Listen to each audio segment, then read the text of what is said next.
मिठो खाना खान कसलाई मन पर्दैन र। नमस्कार, म हुँ शिरीष अनि हजुरहरूलाई स्वागत छ फुड ट्रेजरमा।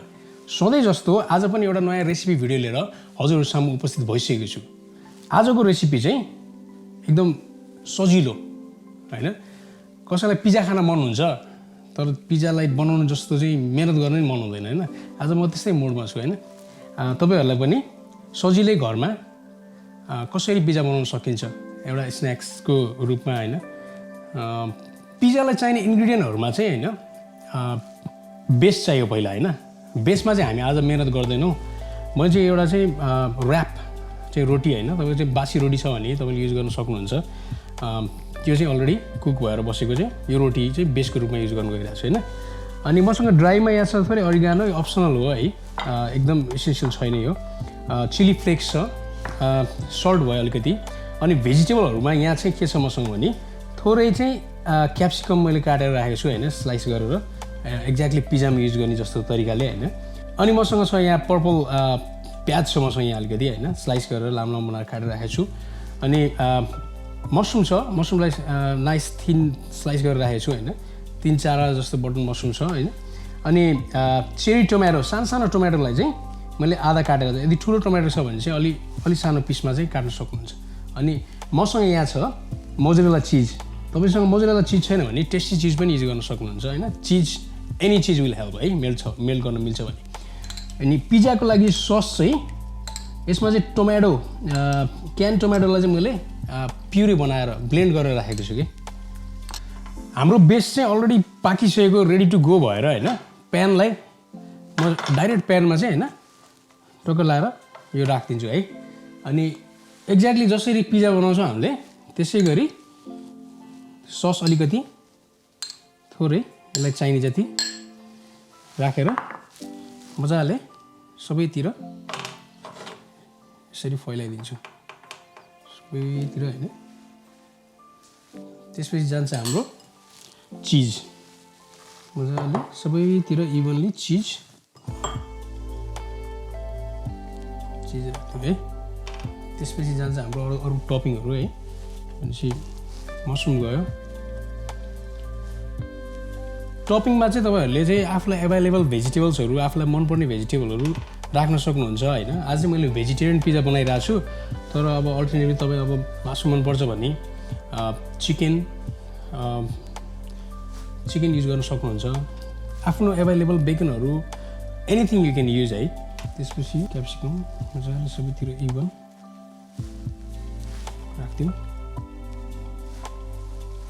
चेरी टोमेटो,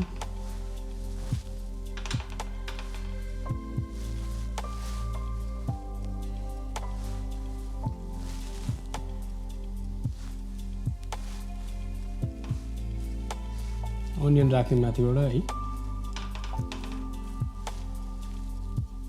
सबैतिर चाहिँ इभनली राख्नुको रिजन चाहिँ एभ्री बाइट हैन, स्लाइस गरेर खाँदाखेरि चाहिँ एभ्री बाइटमा चाहिँ सबै फ्लेभर चाहिँ आओस् भन्ने चाहिँ रिजन हो पिज्जा बनाउँदा। हरेक पिज्जा बनाउँदाखेरि चाहिँ रुल्स चाहिँ एउटै लाग्छ है। त्यसपछि जान्छ थोरै सल्ट माथिबाट, चिली फ्लेक्स चाहिँ अप्सनल भयो है।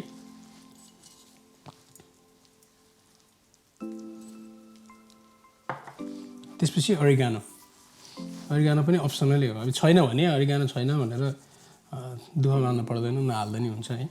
हामीसँग भएको स्पाइसेसहरु युज गर्दा हुन्छ। अब मैले हिट अन गरेको थिएन हैन, अब चाहिँ ग्यास अन गरिदिन्छु। त्यसपछि मसँग एउटा ढक्कन छ, टक्क ढक्कन लगाइदियो। बेसिकली चाहिँ हामीले ओभनको जस्तो चाहिँ हिट क्रिएट गरिरहेको हो हैन। अनि तलबाट आएको चाहिँ हिटले चाहिँ बिस्तारै सबैतिर चिज मेल्ट गर्ने यस्तो काम गर्छ यसले हैन। अनि यसलाई चाहिँ एकदम हाइटमा नराख्नु, किनभने बेस हाम्रो अलरेडी पाकिसकेको छ, डढ्ने चान्सेस हुन्छ। त्यही भएर मिडियम अथवा लो हिटमा राखेर मैले हैन अलरेडी लो हिट बनाएको छु हैन। लो हिटमा राखेर चाहिँ वी क्यान सी ग्लासबाट हामीले देख्न सक्छौँ 5-7 मिनट चाहिँ पकाउँछौँ यसलाई।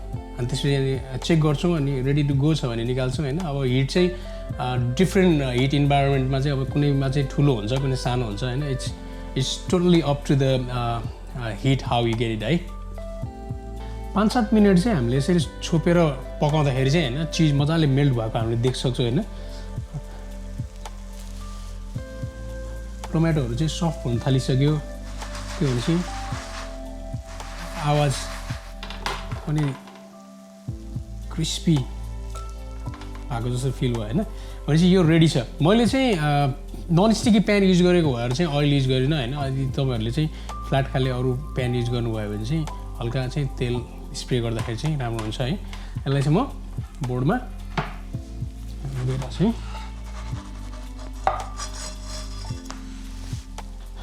पिज्जालाई हैन टक्क बीचबाट यसरी आठवटा स्लाइस